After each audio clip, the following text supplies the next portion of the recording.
Welcome to the You on the Camino de Santiago podcast, Season 5. This podcast is for and about people getting ready for their first ever pilgrimage on the Camino de Santiago in Spain, France, and Portugal. With your host, Camino guide and longtime pilgrim, Nancy Reynolds of the Camino Experience.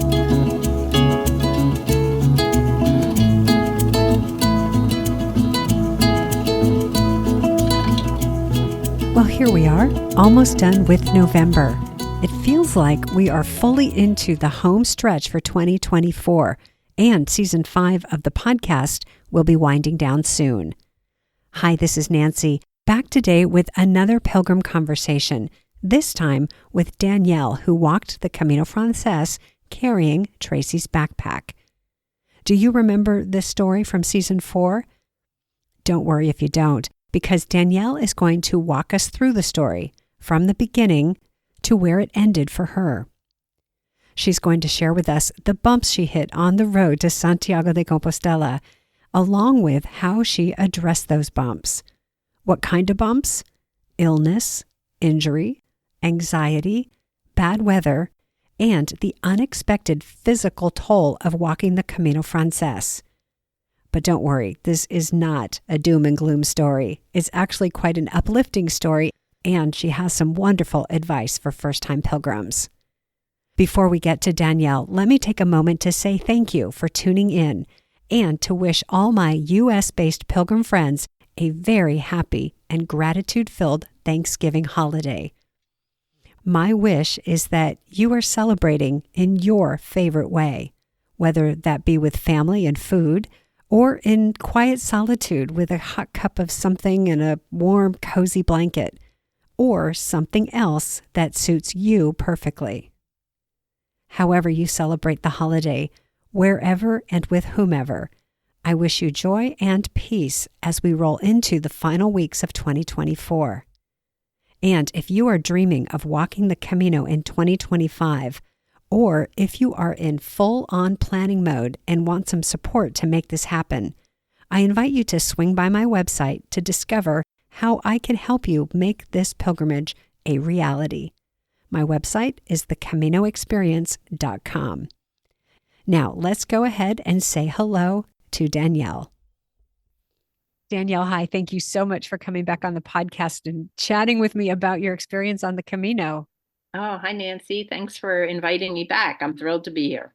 Oh, good. Well, I've just been so eager to hear about your experiences.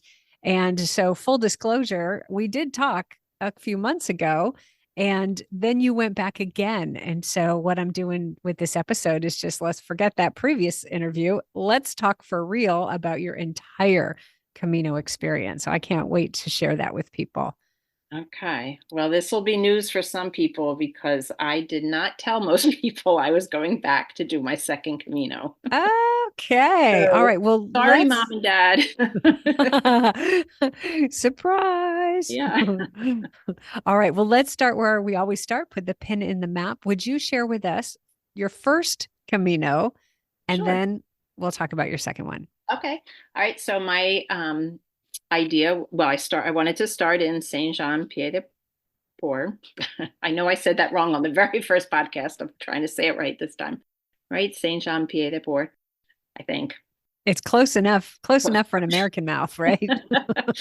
And I wanted to go to Santiago, and I was giving myself 40, but I gave myself flexibility. I certainly could have done longer. I didn't think it would take me less time. So 40 to 50 days was my goal. Okay, very good. And you were doing something very special. You were carrying Tracy's backpack. Will you remind us what that was all about? Sure. So Tracy was a woman from Canada who was diagnosed with breast cancer and had always wanted to walk the Camino. And after she had been treated for cancer, she was preparing to go and training to go to walk the Camino Francés. And unfortunately, she got news from her doctor that her cancer had returned. She went to Saint Jean anyway to begin to walk the Camino, to walk what she could. And unfortunately, she got sick and could only make it as far as Burgos. So she went home, was getting treated again, and was hoping to return to the Camino someday and finish the part from Burgos on.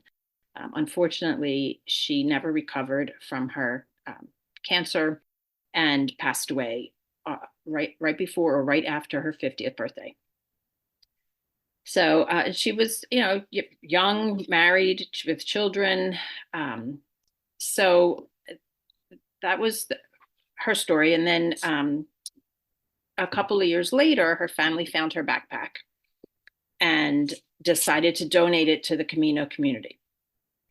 They selected a woman named Alice from Canada who was walking in honor of someone who had passed away from cancer, and her family as well. And she was asked to leave a photo of Tracy and Tracy's shell at the Cruz de Ferro with a little note on the back of the photo, a message of love. This story gets me every time. It just moves me to tears. It's Yeah. a very, very powerful story. And Alice posted on Facebook while she was traveling, while she was doing the Camino, and people were following her adventure and following they were following Tracy's backpack as well. And when Alice finished, the people who were following her on Facebook asked her to continue, to send the backpack to someone else. And that was not the family's original intention. The family originally just was donating the backpack to the person who agreed to finish Tracy's Camino for her. So Alice did. Alice selected someone, and she sent the backpack to Nikki, who was from Australia. And then when Nikki walked and posted, and she was walking in honor of someone who had passed away from cancer as well. And then Nikki selected Laura, who was from the United States and was walking in honor of her mother who passed away from breast cancer. Wow. And then that's when I saw it all on Facebook. I started following Laura and her travels with the backpack. And when Laura finished, she posted asking for the next person to carry the backpack. And 2024, February of 2024, or spring of 2024, was the 10-year anniversary of my own breast cancer diagnosis. And I felt very compelled to volunteer to carry this backpack. And a lot out of my comfort zone. I posted on Facebook, I would love to carry the backpack. I'd be honored. And surprisingly, Laura picked me because there were a lot of women who wanted to carry it. So many people had a connection to the story. Wow. Laura selected me and sent me the backpack in October, and then I carried it on my spring 2024 Camino. So this is really a compelling story. If you look at the lives of these women who were lost to breast cancer and the impact that this had on their families and friends and circles, and then you step in as a victorious survivor of breast cancer. What was this like for you to carry this and to be that person on the trail? I'm just going to cry here. No, it was an honor. And I kept saying it was an honor. I felt honored that I was selected, but also that I was representing Tracy and her family and her courage and her inspiration. It was more just like a symbol of everything that story encompasses, which is love and family and sickness and gratitude and courage and inspiration and connection. There's just so many different pieces that different people connect to. So it was really an honor for me to carry the backpack, but a little bit of pressure because I wanted to do right by Tracy and her family, and also a little bit of nerves because that's not, I don't normally put myself out there. And I was part of carrying Tracy's backpack is you post on Facebook. And the two groups you post on are Camigas and Slow Strollers. And there's, I don't know, 10,000, 20,000 followers to those groups. A So lot of people were following your journey. a lot of people were following my journey. So there was a little bit of nerves about that. Sure. It also just was that I just wanted to, part of my walk was walking in gratitude. I certainly know that a cancer diagnosis can go lots of different ways. And I was lucky in the sense that I had a very treatable kind of cancer and I had good doctors and good treatment and I'm fine.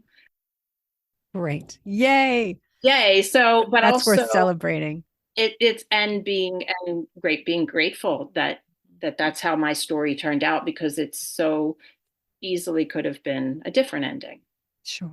as it was unfortunately with Tracy. And we Yeah. were about the same age.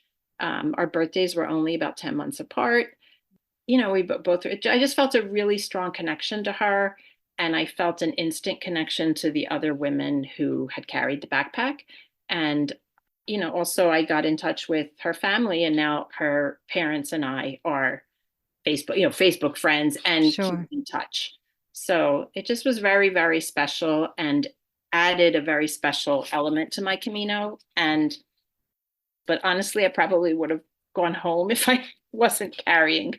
I didn't have a very easy Camino, let's put it that way, the first time. Okay. And I, kept thinking, oh, should I go home? What should I do? And I just said, no, I agreed to carry this. A lot of other women wanted to carry this backpack, and I was given the opportunity to do it, and I'm going to keep going however I can. And so I did. Well, I want to hear. I want to hear. I know my listeners are like, well, what happened? What happened? But let's go to Saint Jean and let's Okay. picture you in Saint Jean Pied du Port, backpack loaded up, getting ready to take your first steps on the trail. Do you remember what was going through your mind and what you were feeling? Uh, well, um, definitely nerves. I was definitely nervous. Driving to Saint Jean, there were some people on the side of the road, shall I say, who were trying to flag down the cab for some help, for some assistance. Uh-huh. So, as I mentioned in my first podcast, anxiety is something I struggle with. And so I was already starting to spin a little bit like, wait, Mm. what's happening? Why are these people need help already on day one? That does not bode well, does it? And then when I went to the Pilgrim's office, they had talked about a really bad snowstorm. So my normal state is anxious anyway, but this was just ramping it up a little bit. It would, yes. So I was nervous. However, because I was on your podcast, I had two women had reached out to me. They were starting on the same day from Saint Jean, and we had formed a little WhatsApp group. So I already had support. I already had my Great. my people there, and thank goodness because they certainly helped. Not that I talked about it, but just knowing that I was with people and being with people helped me Yes. calm down and, okay, well, at least I'm going with someone. We're going to do this together. Oh, yeah. You know what? I love that so much. I love that so much because, people say, no, you have to do this solo. You got to go. You got to just jump in. You'll meet so many people, but that in itself can be very anxiety provoking for people. And so I love the idea of having even the start of a Camino family before you go. That's why I do the groups that I do. So people have a ready-made Camino family in Saint Jean. I love that. Oh, that's so And we good. didn't stay at the same, gîte in France, but we found each other. And then, we were immediately adding people like, oh, this person is starting tomorrow too. This person's and we all broke up the first day into 2 days. So some Great. some people stayed at Orasan, some people stayed at Borda. I stayed at Borda as well. Okay. And then the next day you're like, okay, we'll pick you up at 8 o'clock. And so I was really mostly nervous about Saint Jean de Pamplona. Okay. What had you nervous about that part? And everything. I don't know. Everything. The unknown, The everything, unknown. Yeah. the Yeah. unknown, certainly crossing the Pyrenees, certainly just staying in an albergue, never did that before, not sure how easy it would be to find like all the normal Uh-huh. first time pilgrim First time stuff. pilgrim stuff. Where do I find food? Will I get a bed? And then there's a lot of elevation the first The couple physical days. challenge, I'm telling you, is not to be underestimated. No, and I really thought I was ready, and it Mm. turned out I wasn't. Oh, would you talk about that? Let's talk about that. Yeah. What makes you say that? Well, I've been I mean, I'm a walker. I walk all the time. I belong to a hiking group. I've been a member of American Pilgrims on the Camino for years. I didn't think the walking was going to be the problem for me. I thought the anxiety about all the possible things that could go wrong would be the problem. But from the get-go, I was struggling. I had migraines. I mean, I remember being at Borda already day one taking my migraine medicine. So I had I think from the altitude, I'm not sure because every time we got near the mountains, the higher points, I ended up with a migraine. So physically, I was not feeling great the first few days. And not before Pamplona, my knees started to hurt, my feet were hurting. I just physically, even though I trained with the backpack, even though I trained with weight, it just isn't, nothing in New Jersey could prepare me for the elevation and the rocks.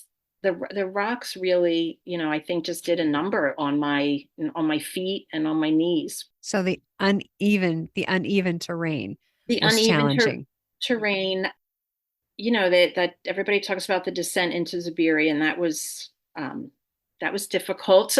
First, it Hmm. also mentally, like it's a challenging thing to look at it and be like, wait, I have to get down this. Yeah, it really is. The day before, I had heard about a lot of accidents and people falling. So I think a little bit with, because of my nerves, I'm not sure that I went down in the way that was best for my knees. Okay. A little bit too much, like double checking that my feet are on. I mean, you can't see what I'm doing, but like just I think a little bit too much jamming of my feet to make sure they were solid. Uh-huh. And I had poles, and people helped me with how to use the poles, and I trained with the poles. It just was more than I expected, Mhm. and it was more than my body was ready for. Even though I knew, I mean, I could walk 10 miles. I knew I could walk 10 miles, but 10 miles in New Jersey is not the same as 10 miles over the Pyrenees or on the Camino. Well, in 10 miles, 4 days in a row, and it's actually more than 10 miles. The first day to Borda is 8.5 kilometers. After that, it is another 19 to Roncesvalles, 22 to Biri, 22 to Pamplona. So this is not what most people train for. They don't do 4 consecutive days, much less 30 consecutive days when they're training. Right, because Yeah. it's very hard to find the time to do that. And Yeah. it also, the first week was the pretty much the only week that we had bad weather. Mm. So, there was no beautiful view at Ordeson. There was rain. I remember the descent to Roncesvalles. It was, I think we were on the actual path, but we may have missed it for part of it. But it was rocky and muddy and slippery and rainy. And it's a long haul, even from Borda to Roncesvalles. It is a long walk. So the first week was rough. And Yeah. I took an unplanned rest day in Pamplona to get my head back on straight. I think that is so smart. I do. I do. I recommend everybody takes a rest day in Pamplona. And people are like, well, but I'm only, day 4. Why would I take a rest day? Because by the time you get to Pamplona, you're going, what just happened? What did I just do? And to get into Pamplona and catch your breath and let your spirit catch up with your body and your mind catch up, I think it's essential. I Yeah, really I do. needed it. I think I Yeah. probably like that's the first point where I was like, I don't think this is for me. I No. don't think I can do 6 more weeks of this. Yeah, So I took a rest day, but again, knowing that you take a rest day and then your people move on. that's right. You're constantly making decisions like, okay, do I want to stay with these people that got me actually over the Pyrenees, or do I listen to, what I need Yeah. and take the day and be alone? So there was a lot of stopping and reflecting in a lot of points. So physically was not great. Then, eventually, I was at the pharmacy. I need something for my knees. I need something for my feet. somewhere in the middle, I started having heart palpitations. And this was also around the time that we were hearing about some heart attacks and some unexpected deaths on the Camino. So, if you have anxiety and you start having heart palpitations and you just heard that someone died from a heart attack, it's not a good combination. It really isn't. It's Yeah. not a good combination. Yeah. So I did take, I think it was I can't remember exactly what it was, but I think it was Sahagun to Burgos, probably. Is that right in the order of things? I'd have to Burgos double. comes first. Burgos and Oh, then Burgos was Sagun. first. Oh, so I took To Leon, maybe? I took no Santo Domingo de la Calzada to Burgos. Okay. That was my first bus, Okay. and I was hoping to take a couple rest days in Burgos, but it was bad timing. It was a weekend and it was a festival, and I could not find a reason. Now, again, when people say they can't find a bed, what do they mean? Mm. I couldn't find a bed that was within my budget. Let's put it that way. There were Gotcha. $300 hotel rooms available, but I was not going to spend the weekend in Burgos in a $300 hotel room. So I actually met up with my friends again by skipping ahead. And then I was with them. I just started walking from Burgos with them instead of taking the rest days. So the heart palpitations were after that. And I remember saying, I'm not going to have a heart attack in the middle of a Meseta. Amen to that. Can we just get that out there now? No heart attacks in the middle of the meseta. Right. Because that did surprise me too, though. In my head, I kind of just thought that the distances, I don't know if they weren't as far as they were. Even a 5 or 6 kilometer difference between towns, it doesn't sound like a lot. But if you're walking it and you walk at a slow pace, that's a long time to get to the town. It is. So think about this 5 to 6 kilometers at a pace of, let's say, 4 kilometers an hour. That's another hour and a half of walking. In a Correct. car, you'd be there in a minute. So often that made my decision for me. So the very first taxi I took was because I got to Nájera and there were no easily found beds. So for me, that means I went to multiple places. They had no place, no room to stay. I was going to walk to the next town, but it was 5 kilometers away, which again doesn't sound like a lot, but when you're tired and hungry and hot, 5 kilometers away is is a big distance.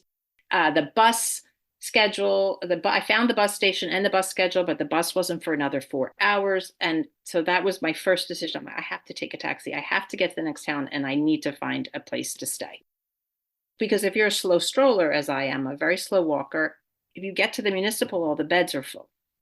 And you get to some albergues and they're booked. So if you get to town first, it's a lot easier to find a bed. If you get to town last, it makes it a little bit more complicated. And I did not have reservations for most of the time. I was just walking. So eventually I started making reservations, but that first section. So let's just make sure people know when you were there, because this conversation about, do I need to book a bed? Can I just walk into town and find a bed? Really messes with people. Yes. And so what's important to know, though, is that is not the case all the time. So a good portion of your walk, you were able to go without booking, not necessarily get the municipal or the parochial or the donativo albergues, but you got a bed. So when did you start walking? What was your first day out of Saint Jean? So I started walking on April 25th. Okay. And I finished in Santiago June 3rd.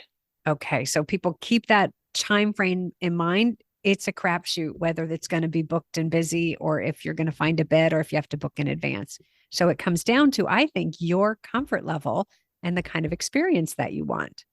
Yes, because I met someone who couldn't find a bed in Nájera either, but was walking to the next town. Mm-hmm. And he said the last albergue he passed, just for fun, he went in and said, do you have any beds? And he was the hospitalero was hanging up from a cancellation.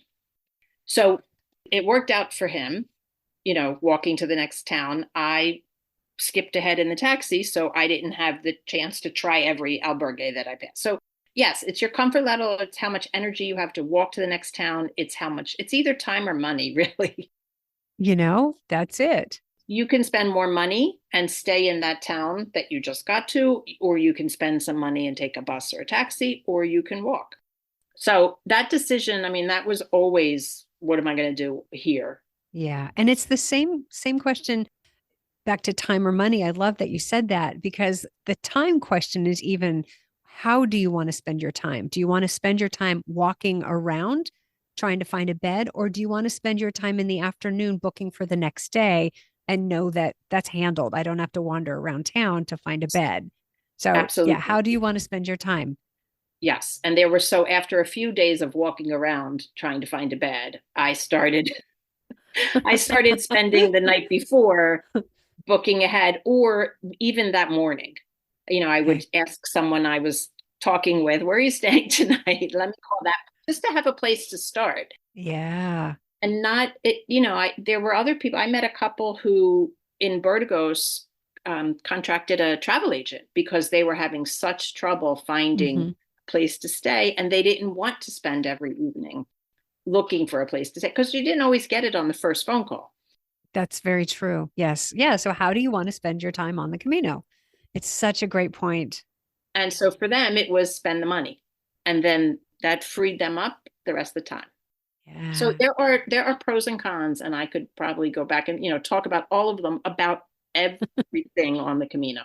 Well, and the other thing too is your experience this week might not be the same as your experience next week.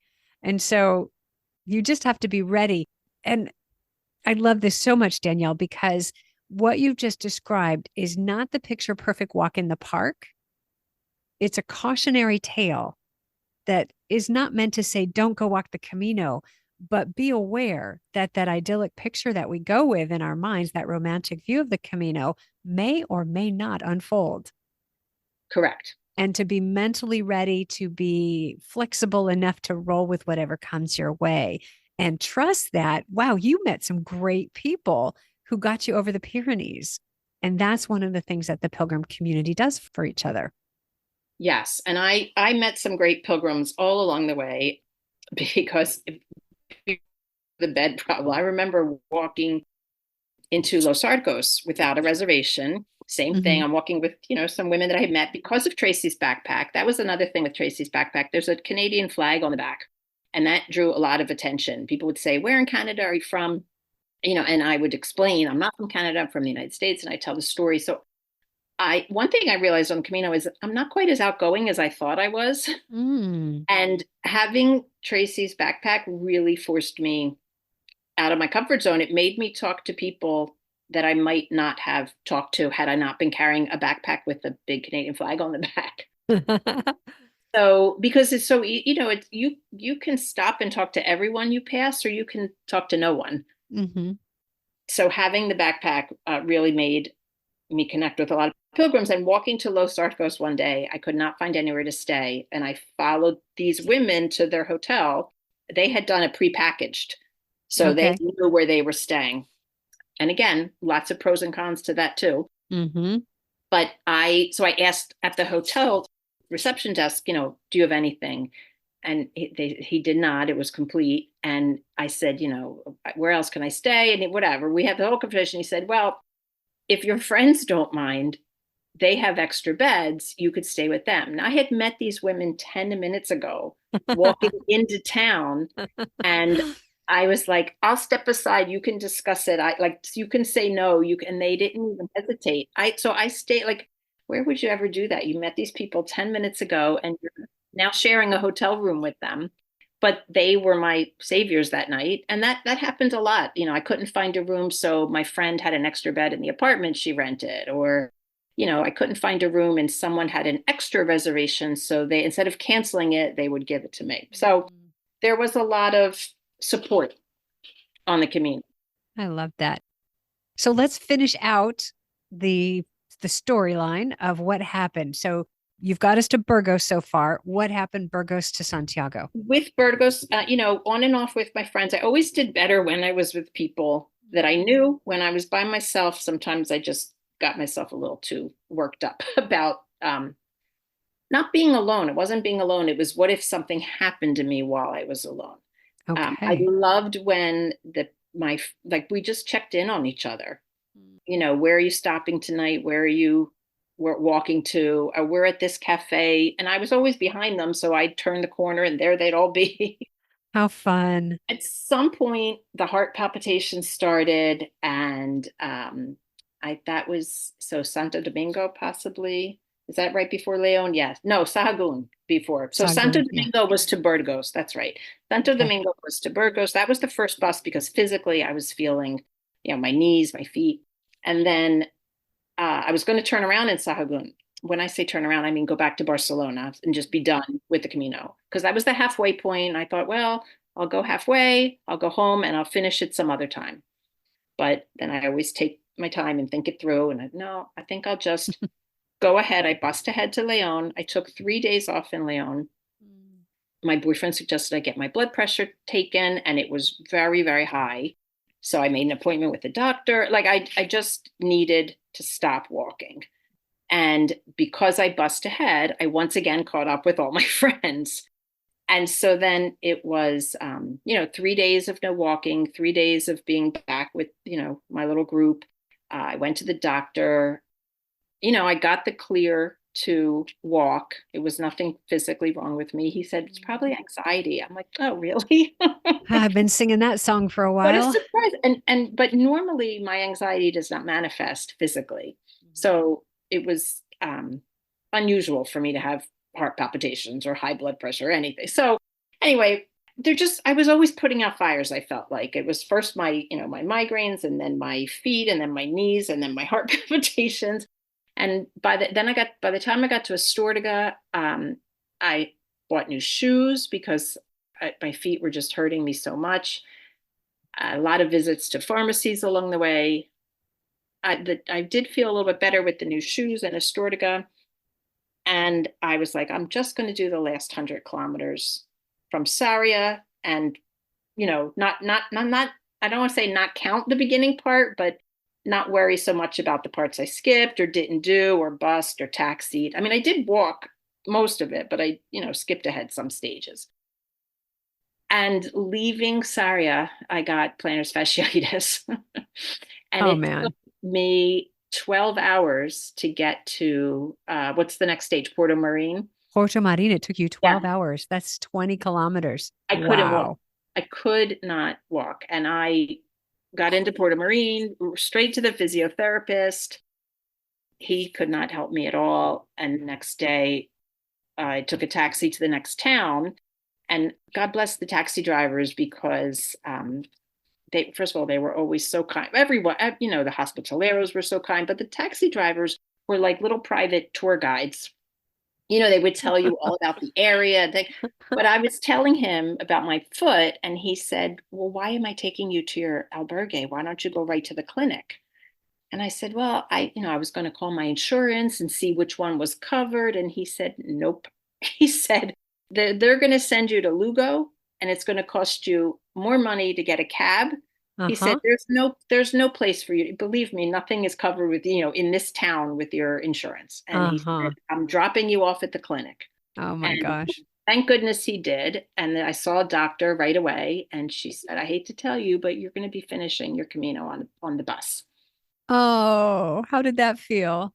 Well, I have to say, of course, I was disappointed. Like I made it like I We've really come wanted this far. to just do that last little bit. Like I feel like I put out all these fires, Mm. all these problems. And I finally, okay, the last 100, I can do that. And I was disappointed. I did have a little cry, but then after like, I don't know, a little bit of my reflect, I always have to think it through. And I didn't talk to anyone. I just wanted to see like, all right, what are you going to do now? And I decided to keep my stages, keep my reservations, and just bus ahead and meet my friends in every town. And my goal was to get to Santiago before them and welcome them, meet them in the plaza. But Oh. the bus was delayed, so that didn't work either. But then they were there to meet me when I got to the plaza. So there was a little bit of relief, I think, also when the doctor said, like, you can't do it. And Mm. I struggled physically and mentally, I guess, from the beginning. Mhm. So there was a little bit of like, okay, it's not, I'm not imagining this. There is something wrong with my feet. And I was going to, again, turn around and go home. But I was like, I'm so close. Like, I've never been to Santiago. I'm just going to keep going. So I did. And, it was still difficult to walk in Santiago. I still, was hobbling around using my walking poles as a cane. But it was not the sense of accomplishment. I really didn't feel like I finished the Camino. I really didn't Yeah. feel like I walked the Camino, since I didn't do the last 100 kilometers and I didn't do the whole thing. But it was still walking from the bus station to the plaza. It's like, oh, there's the Italian guy I met on the bus in Burgos, and oh, there's the couple I met at that albergue, and it's just, even though I wasn't with the same people the whole time. I don't know. Somehow we all ended up in Santiago on the same day. Isn't that something? It was so that was a lot of fun, and of course, my friends who did walk the whole thing from Saint Jean to Santiago were celebrating, and we got to spend time together. So it was special in that way. Not quite the "yay, I did it" feeling. Not quite the victory lap around the plaza, maybe that you were expecting. Yeah. Right. No, but still, it was still memorable.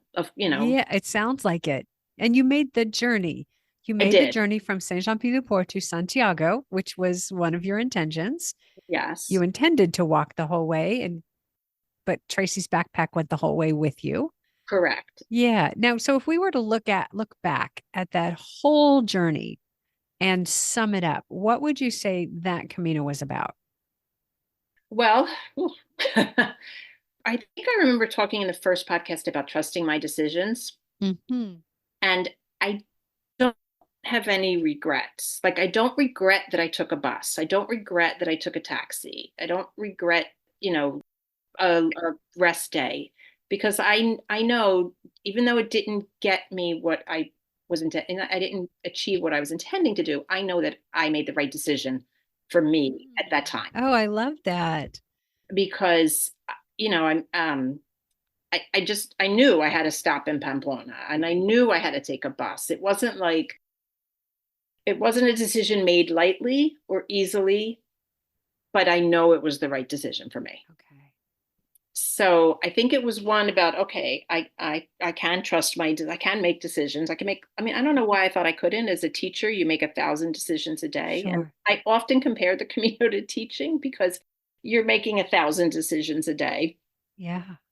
about everything: where you're going to stay, what you're going to eat, how far you're going to walk. So I think it was a little bit about gaining a little self-confidence Mm. for me, and putting myself out there, which, by posting about Tracy's backpack, I certainly did. So visible. And not only that, like, oh, here I am back on your podcast again. And if I remember correctly, I filled out the form asking to be on your podcast. So again, That was a big, bold step for you. for me, that was huge. And then Yeah. since I've come back, I was interviewed on a local news channel, for Breast Cancer Awareness Month in October. So I was on a local news, video segment. I was interviewed for a local newspaper, our little, local town newspaper. And a woman from Canada reached out and wanted to write something about all the women who had carried Tracy's backpack. And so now it's like, when I sent the form to you, I was like, oh, I hope Nancy doesn't pick me. Like, I don't even want to really be on it. And I almost the same with the backpack, like, oh, I hope Laura doesn't pick me. I felt compelled to try, but I really Uh-huh.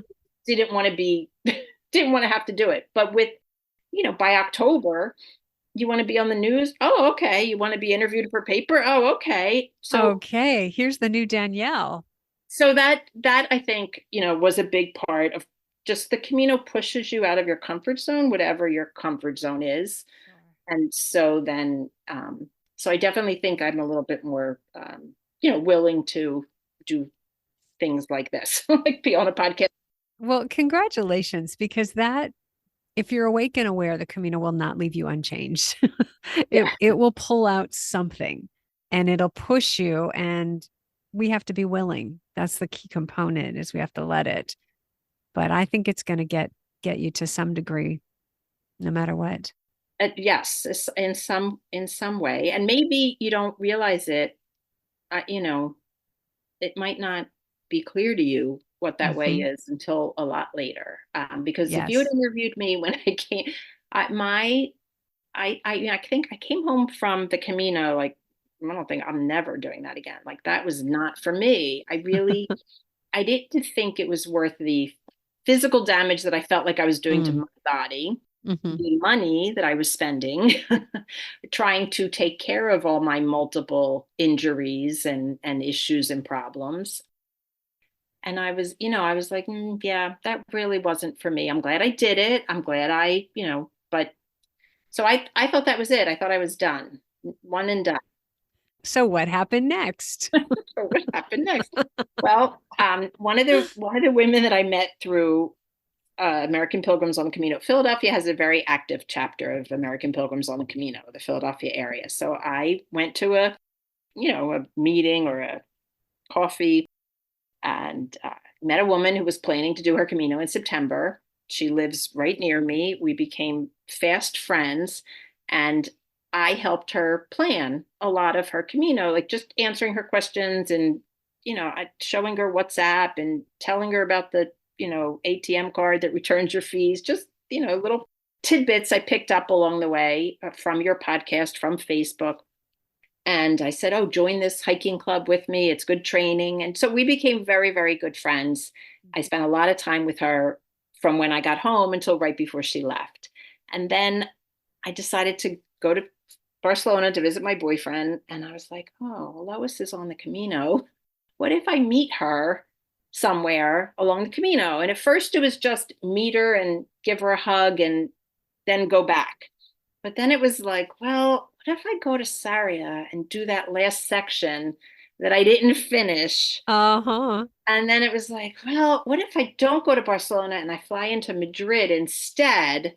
And because if I was, I was thinking, if I go to Barcelona to be with my boyfriend, I'm not going to the You're going to community. get way too comfortable, way too fast. I'm going to get sidetracked. So I did not tell anyone. Of course, my boyfriend knew. And I told the friend who brought me to the airport, I said, I have to confess, I'm not really going to Barcelona. I'm going to Madrid. Nobody knows. Oh, this is the best. I my train ticket to Saria. Now, again, trying to meet someone on Camino is an impossible task because she started in Saint Jean as well. She Yeah. had no idea when she was going to be in Saria. Yeah. Trying to catch a shooting star. Yes, I randomly picked a date and I thought, well, how far off? I'll wait for her or she'll wait for me. We'll find each other. So first, I get to Saria, and it was I don't know if it was a hurricane or a storm or something. Kirk was passing through, and my train was delayed so much that there was no way I was waking. I was going to get to Saria, wake up the next day, and start walking. I was going to do a short day so that I could recover from jet lag, but in the next town. I just wanted to, because I'd already been to Saria, so I was like, I'll just Need to move. and go. Yeah. I got in so late, so exhausted from the train and the delays that day one, I was like, can I extend my stay? So I stayed a second day in Saria and then started walking the next day. I was ahead of my friend and they were, I thought they were short stages. They were shorter than the suggested ones that the books always say. I stayed in little tiny towns that I don't even remember hearing the names of. They're not the Puerto Marine Palace. They were, I don't even know how to pronounce half of them. One was Gonzar, Fereos. So these little tiny towns with my backpack, I was carrying so I could stop whenever I wanted. I was in Palas de Rey and I hear, Danielle, is that you? From across the street. And it Oh, my friend Lois coming into town. Now she was a faster walk, so she started well behind me, but she caught up. We had a great night. I asked, she had a reservation somewhere I didn't, so I said to her friend, "Where are you staying?" He's like, "There." I'm like, "Okay, I'll stay there." It was a lovely albergue. We had a lovely reunion, and we set off the next day together. And we walked far. We walked as far as Boente, which for me is a pretty long day. I had another great albergue in Boente. and I started to feel a little sick. The next day, I think I was going to walk as far as I could. I didn't have a reservation.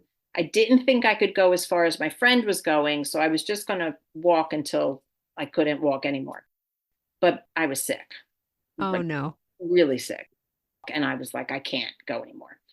Couldn't find a private room, which I needed. Needed a private room. I needed my own bed and my own bathroom. There was Yeah, no way I could take the chance of getting a top bunk. There was right. no way I was going to share a bathroom. So again, you have to sit and make some calls, but eventually I found a private room in Opedruso. Hmm. Found a private room, lovely, lovely albergue there as well. And that's the last stage before Santiago. So I'm in that town thinking, now what do I do? Like, do I stay here until I feel better and then walk the last stage? Do I, So anyway, long story short, I decided that I really didn't trust myself to walk because I was sick and I needed to be close to restrooms. I don't know how else to say it. We all have a picture in our mind of Yes, what was going on here. I Yeah. could not be far. So I took the bus.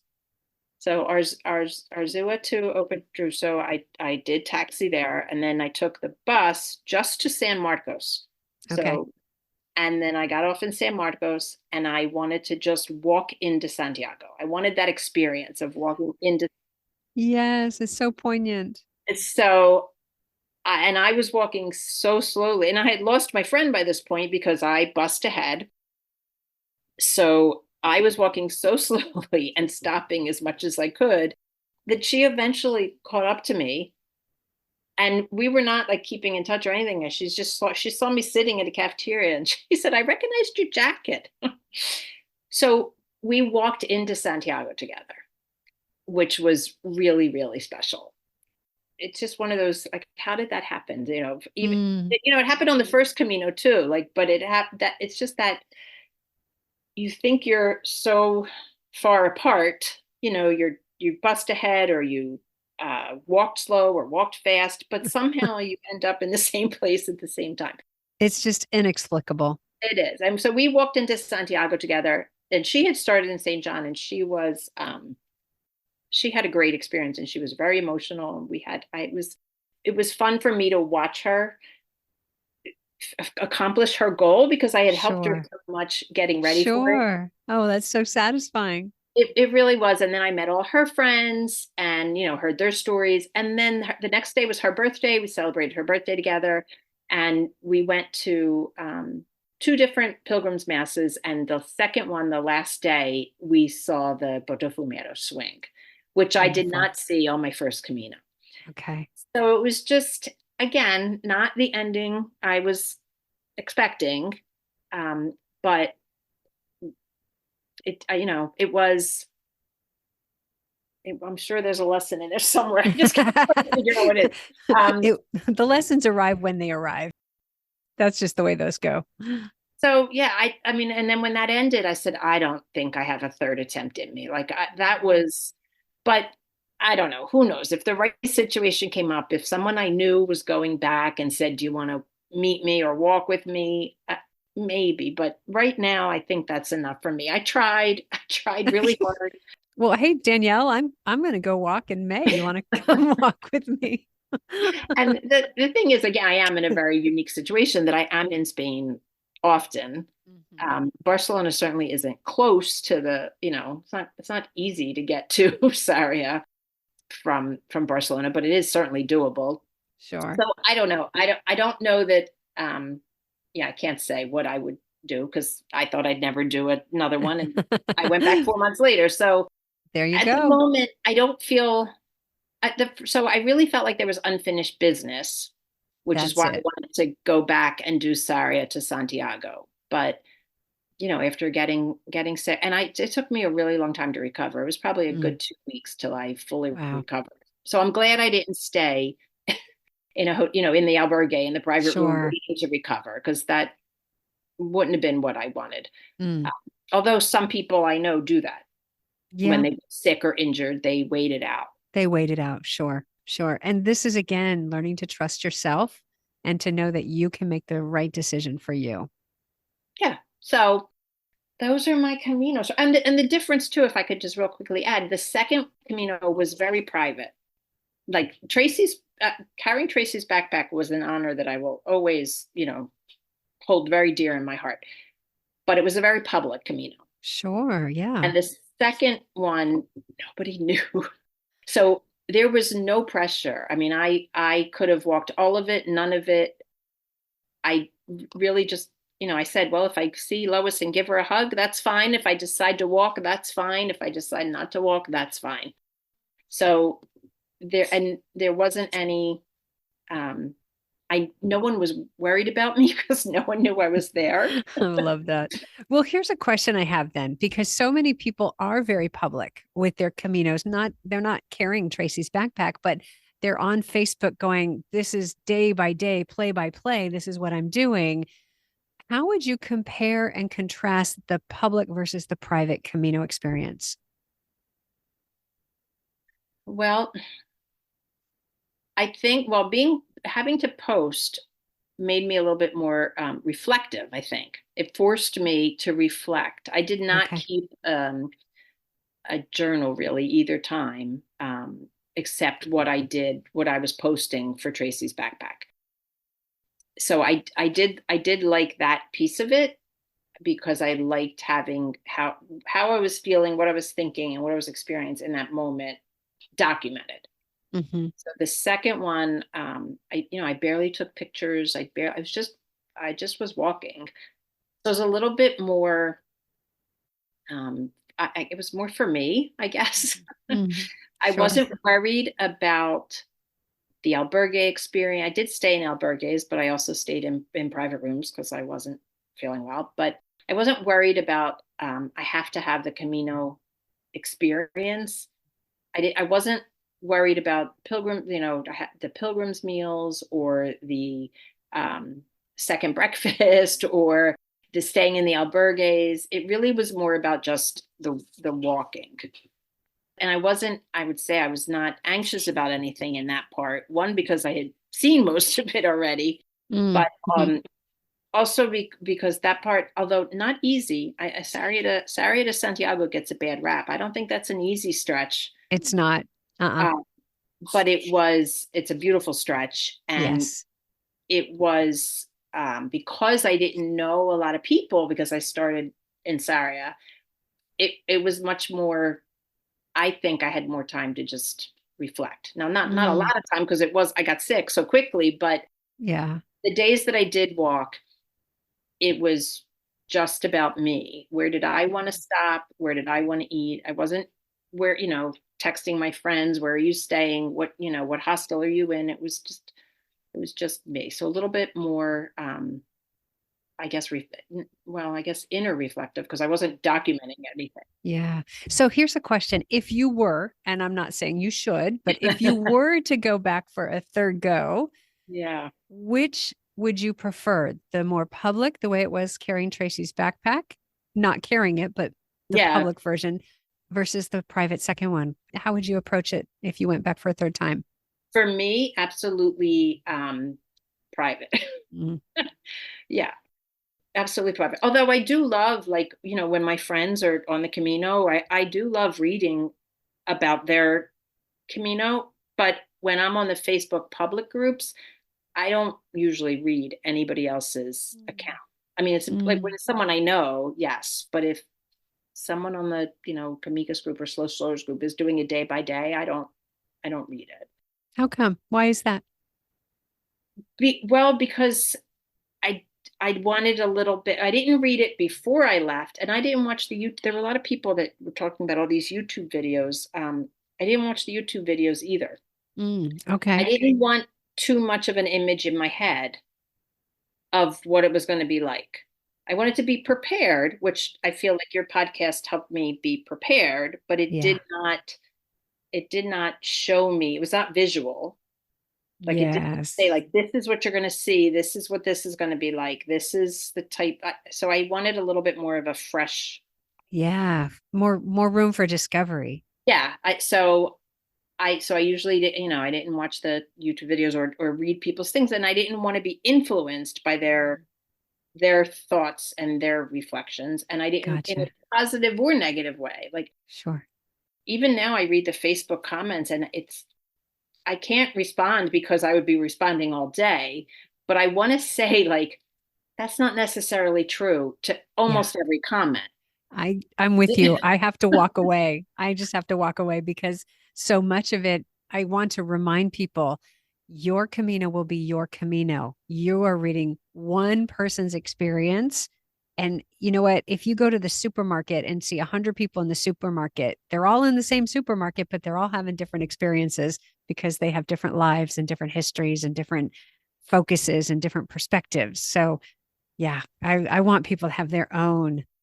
I don't think people understand that. And I don't think even the questions, like, no one can answer the majority of questions that are asked on Facebook. No one can answer them for you. Yes. You know, I got rid of a pair of shoes. Well, I'd get rid of them, but I bought new shoes because the shoes I was wearing were not working for me. And, you know, the friend that I walked with said, I will never walk in another pair of shoes except these, you know, and it was the same shoe. Uh, Uh-huh. So, um, It's a great example. I was in an albergue and I was like, oh, that was the best albergue. And my friend was in a different room, the same albergue, the same night in a different room. And she said, oh, that was the worst albergue I've ever That's stayed. it right there. You just summed up the Camino experience. Thank you for that. There's just so much of it. I mean, that is nonstop. It's really your experience is not just which route, because let's not forget there are so many different routes. Yes. But it's not which route, which day, which time of year. It's which minute you're Yes. actually at that place. Yes. You know, when people say like, "Oh, I never saw X, Y, or Z," that doesn't mean it's not there. Yeah, it's sort of like saying, those two hurricanes that hit the southeast of the US and Florida. Well, I didn't have a hurricane. Right. You are in California. You did not get a hurricane. So when we have an earthquake, people in Florida are going, well, we didn't have an earthquake. Of Yeah. course not. You're not in the same place at the same time. Right. So beautifully illustrated. Yeah. There was a lot. There's a lot of that. Yeah. So, Danielle, such good points. And I think you illustrated it so beautifully. So, let's wrap this up with your top piece of advice for first time pilgrims. Um, I have to narrow it down. I have so much. No, Okay, top two. okay.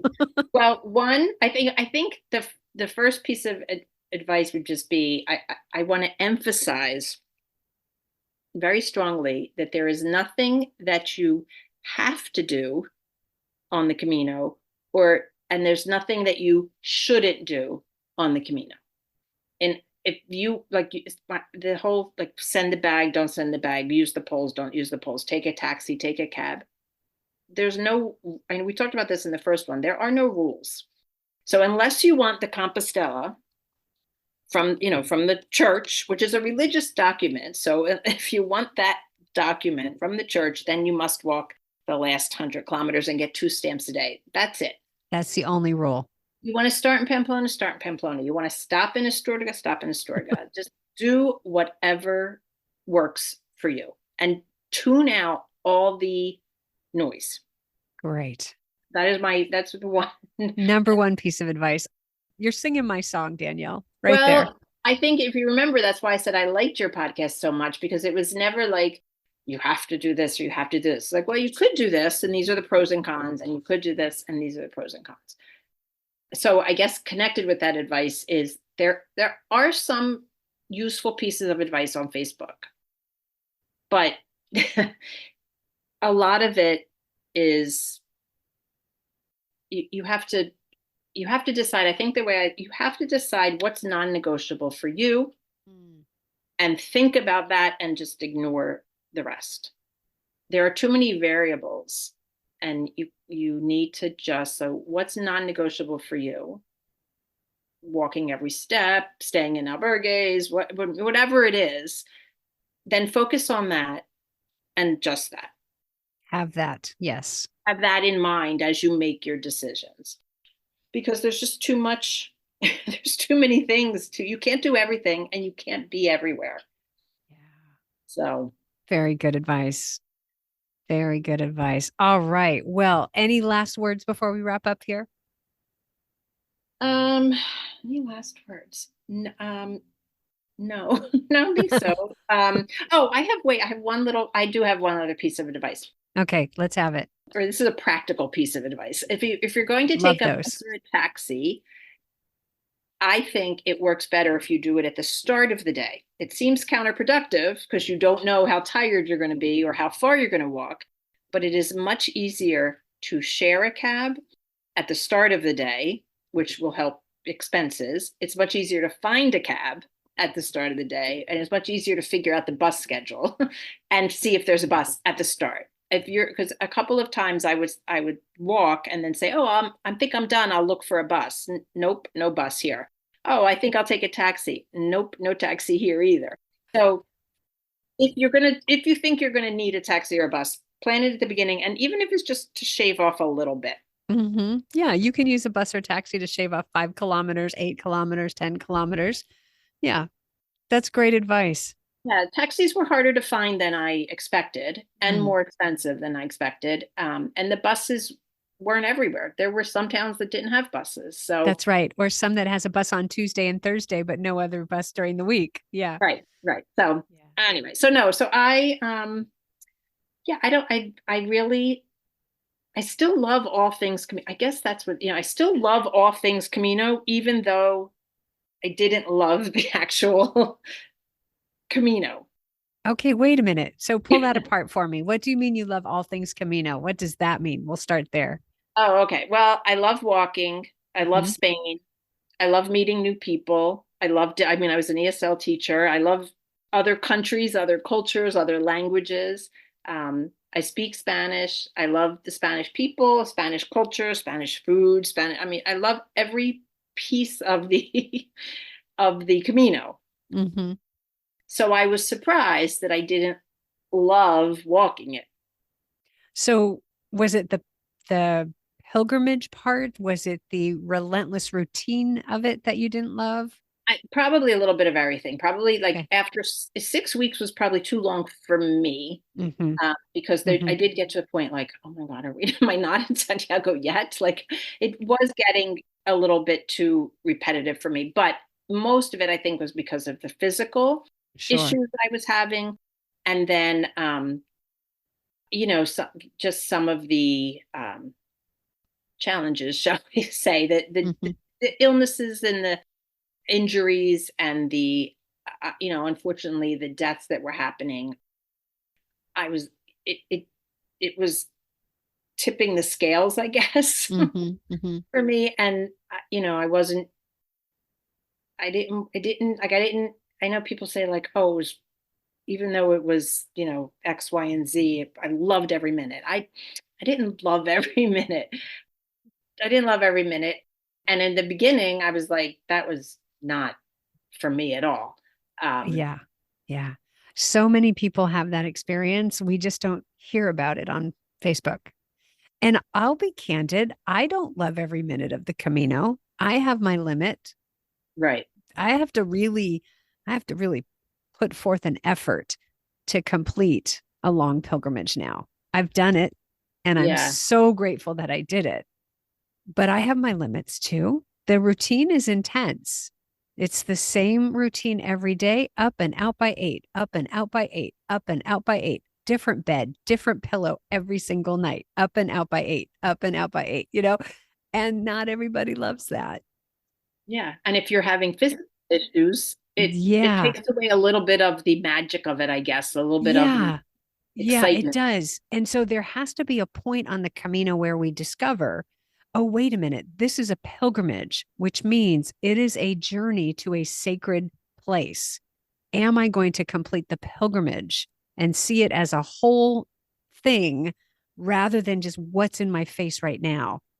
And that's sort of the curve, right? The curve where it goes hard, hard, hard, hard, hard, easy, hard, hard, hard, easy. And are we going to stick with it? And that's where it comes to, I think, where people need to know why they are doing it, not why Right. Danielle did it, not why Nancy Yes. did it, why they are doing it. And what you said earlier, what is most important? Is completing the journey most important? Is having a pilgrim's meal every night important? Is finding the best ice cream important? Is seeing this particular church important. Right. Know that going in. Yeah. Maybe that was part of my struggle. I don't think I had a clear, what was my purpose for doing it? Mm-hmm. Was it just to get Tracy's backpack to Santiago? Was it to post about it? Was it for, I think I talked about in the first podcast, I wanted some time to think. I really didn't feel like I had a lot of time to think. So Yeah. I think that maybe I had too many expectations on it as what I was going to get out of it. And if I ever did it again, I would take my own advice and focus on one thing. Yeah. And this might be why people say just go book your flight and go. Don't think, don't overthink, just book your flight and go. And I'm going to add to that and be sure you're prepared with the right clothes, the right shoes, the right backpack so that you can sort this out and be safe.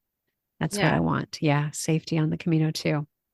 Yeah. So much good stuff in there, Danielle. Thank you so much for coming back to share your story. I just love it. I love listening to your podcast. I still listen to, even though I'm back and I don't need the prep anymore. I love hearing the Pilgrim stories, and so many of the guests you have are so inspiring. And right. I cannot believe my good fortune to get to spend time with these people. Yeah. And hear your story and see how many other people you will be inspiring. So thank you so much for joining me. Oh, thanks for inviting me back. It was fun. Yeah. All right. If you ever do go for number 3, you'll be the first to know, Nancy. I knew you were going back. I know. Before my parents did. All right, Danielle, thanks so much. We'll be in touch. Okay. Bye-bye. Bye. Take care.